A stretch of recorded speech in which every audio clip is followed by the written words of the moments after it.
Okay, we are on camera.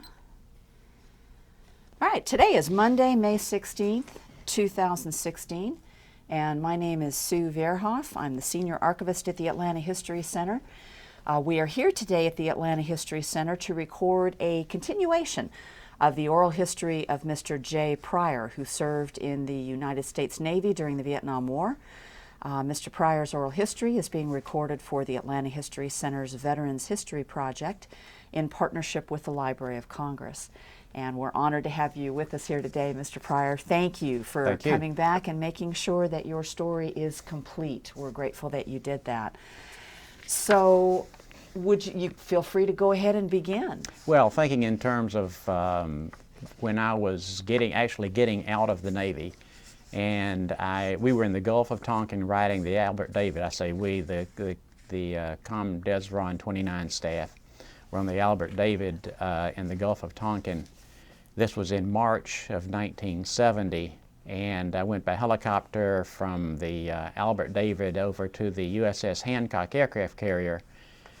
And from the Hancock, I flew in a, what I have recently learned was a C-1 Alpha trader aircraft, which is basically a mail plane that they would use to shuttle smaller supplies and the mail to and from an aircraft carrier. At any rate, got to Da Nang, spent a number of days and nights in Da Nang, almost a week, I think, something like 5 days or so. And then this was March the 13th of 1970. I got on the American Airlines plane and flew home. And as it turns out, March the 13th, 1970 was on a Friday. So that was Friday the 13th. I was heading east and crossed the international date line and had 2 Friday the 13ths. So from henceforth, I always considered that to be my lucky day, because I was leaving Vietnam, leaving the Navy, going back to my wife, and getting underway with my civilian life. To this day, daughter Catherine always wishes me well on Friday the 13th, which is very, very good of her to do so. So that's a special kind of a day. Well, you know, one thing we didn't really cover in the last interview until actually we turned the camera off was your homecoming. Tell us a little bit about that. The homecoming was nothing particularly special. I mean, it was obviously it was special to get home, but in terms of what you hear about Vietnam veterans returning home, I was in my uniform when I arrived at the Atlanta airport.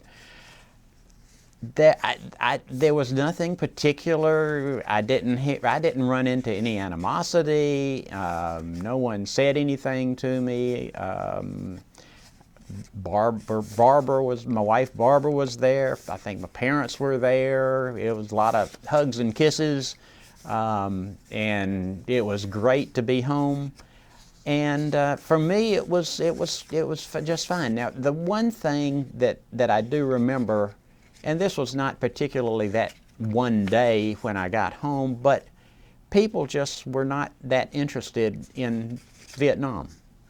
They didn't much care about it. I think it didn't involve them so much. So I mean, it was something that was going on in another part of the world, and perhaps they just figured, well, you know, it's not really. We hear in journalism school, all news is local. Well, it just wasn't. It wasn't on their plate to be concerned about. Wow. So I think it might have been different. I think there's something about a Southern mentality in the military heritage. I think is stronger in the South. That's just my own speculation, but I didn't see any animosity whatsoever. On the other hand, not a heck of a lot of interest either. Have you ever experienced any kind of, you know, when folks are aware of the fact that you're a Vietnam veteran back in the day? No. That's I've heard tales of, as a member of the Atlanta Vietnam Veterans Business Association, I've heard some of the other guys talk about that. One in particular that I remember, he was in uniform flying home to somewhere in the Northeast, Connecticut maybe, and he struck up, or I guess he, let me think now, I guess he was not in, I'm not sure whether it's in uniform or not, but he was talking to the guy sitting next to him, and the fellow was asking him about what he had been, where he was, so forth, and he said, well, he was returning home from Vietnam, and the conversation more or less ended there, and this guy went to, and the veteran, he went to sleep on the plane. He woke up, and the guy who had been sitting next to him had moved to another seat, and the flight attendant told him, well, he said he didn't want to be sitting next to a Vietnam veteran, which is kind of sad. It's sad that people transferred their dislike of the war and the nation's policy. They transferred that dislike to the veterans themselves. Exactly. So, but thankfully, again, I didn't see that myself. Good. Were there other ways that you feel that your experience in the military informed the rest of your life? Things that wouldn't have happened, perhaps, if you hadn't spent that time?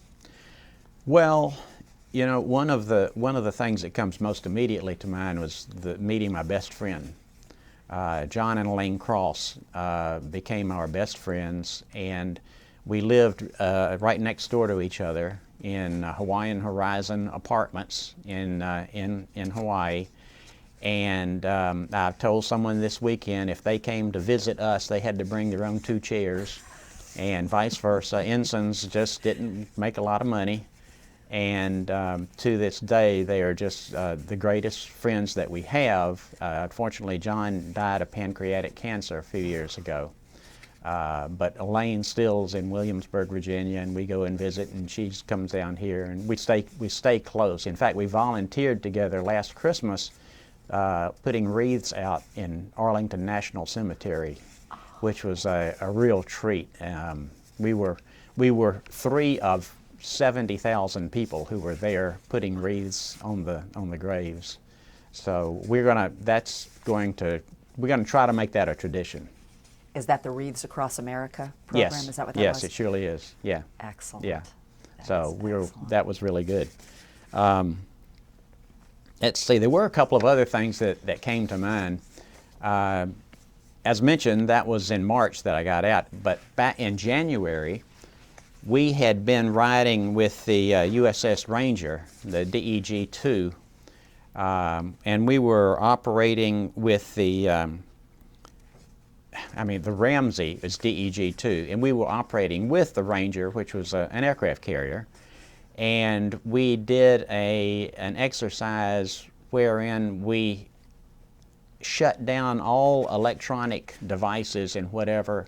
And in the middle of the night, we went up into the Sea of Japan. You have to go through some straits to get up into the Sea of Japan.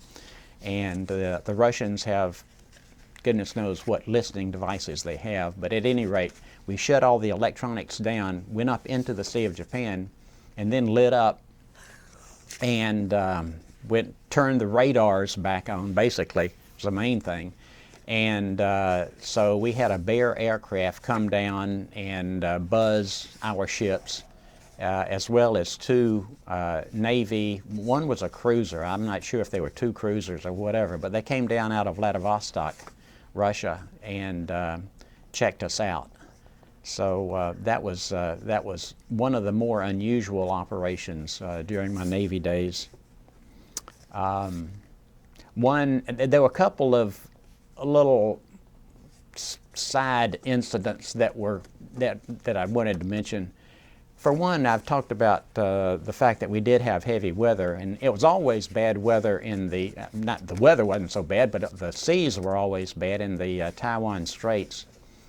And at one point we were in a typhoon where we were taking 45-degree rolls. But at any rate, when we were eating our meals there in the wardroom table was kind of just a smooth surface, and it had a lip around it, a metal lip around the thing, and the plates obviously would slide all over the place if you didn't have some way to secure them. Well, what the stewards would do would wet a towel and wring it out, but it would still be wet, of course, and put that towel down on the table and then the plate on that, and that would secure the table, so they, I mean the plates, so they did not slide around so much. In addition to that, the chairs had arms on them, just the circular arms, and we had eye hooks on the table, and a short piece of rope or line, you would say in the Navy, and you would clip that line around the arm of the chair and to the eye hook, so that your chair wouldn't tip over. So that was it would come in handy at times when the weather is really bad. Did you ever experience any seasickness?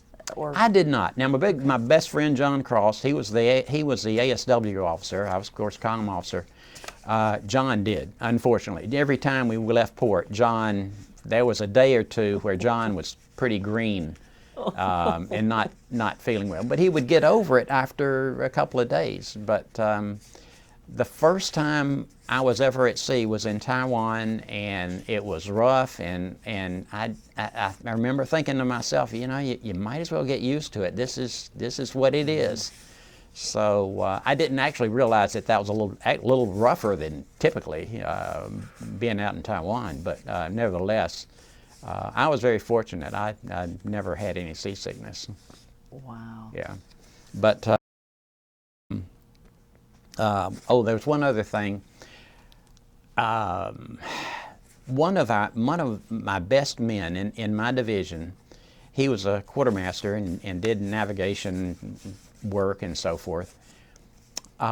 We had come into a port, and I don't remember where it was. It was in the Western Pacific, and we were nested, and that means that there were two ships who were tied up next to us, and so we were the third ship out of the dock, and we were all tied up alongside, and so we had just come in and secured, and people are getting ready, going on liberty, whatever, and so Cornet is mopping or swabbing the bridge of the ship, and he's one of the best sailors on the ship. He's a good guy, does his job really well.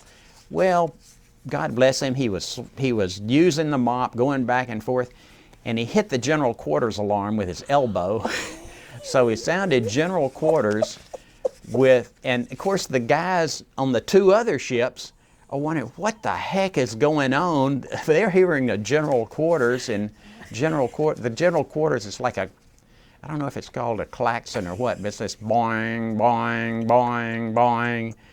And typically you would have the announcement, general quarters, all hands, man your battle station, set condition 1 alpha throughout the ship. Well, it didn't have the announcement, obviously, but it got everybody's attention. They were wondering what was going on. So, and you get together with the Hissam was such a special ship. We had a reunion in Savannah of the ship's person at the office of the wardroom of the ship, and one story leads to another, and it was just great fun being there and feeding off of the stories that they remembered, and that was a great time. One of the things that I'm most proud of in the Navy is the fact that I was a communications officer on a destroyer escort ship, a DER, small ship in comparison to a destroyer even. But I went from being a comm officer of that one ship to the comm officer for a destroyer squadron. And there were plenty of other comm officers, obviously, of other destroyers, but yet I was the one that was a destroyer squadron comm officer. And I always thought that was pretty cool that they saw fit to put me in that position. Yes. And on the personal side, the one thing that I'm most proud of is my daughter Catherine, and the young woman that she is, and the two boys that she and her husband Brian are bringing up and doing such a fantastic job with Peter and Robert. We couldn't be happier with our family situation. How old are Peter and Robert? Peter is 6, and Robert turns 3 pretty soon. Wow. Yeah, yeah. So they are a blessing. Well, I know you're glad to have them so close by, too. Absolutely. So you can spend time with them. No question. That's yes. Awesome. Awesome. All right. Well, are there any other memories or thoughts that you'd like to share? Well, I'm not sure if I told about Barbara and about our engagement. And when, after the first cruise, I came back, it was after OCS. I had gone to OCS, got my commission on December the 15th of 1967. Barbara, as a matter of fact, came up, and we went to the graduation ball, and so we get back to Atlanta, and so it was Christmas Eve, 1967. We went downtown Atlanta, and we're at a restaurant. I proposed to her. Thank goodness she said yes. Driving back home to her home in Sandy Springs, we were coming up Peachtree Road. We turned left onto West Paisley's Ferry, and we found ourselves in a line of traffic, and we were following the traffic and inching along and so forth, and everybody was turning in at the governor's mansion, and we didn't know what was going on, and I don't know why I did it, but I turned in too. So I'm following these cars going into the governor's mansion, inching along. We get up to in front of the mansion itself, and there on the steps is the governor of Georgia, Lester Maddox, and he is wishing everybody a Merry Christmas. And that was the night that we got engaged. So Wow. It was just kind of crazy. Lester Maddox had a reputation that I don't know, questionable reputation, but did a lot of good things, I guess, and that was one of them. That was a special memory. That was kind of fun. That's great. I think, let me look at my notes, but I believe that's pretty much it. All right. Well, thank you so much. That's a lot of good information, and I'm really grateful, like I said, that you took the time to come do this again. Thank you, Sue. I appreciate it. Thank you very much. And thank you for your service, and welcome home. Appreciate it. Thank you. All right.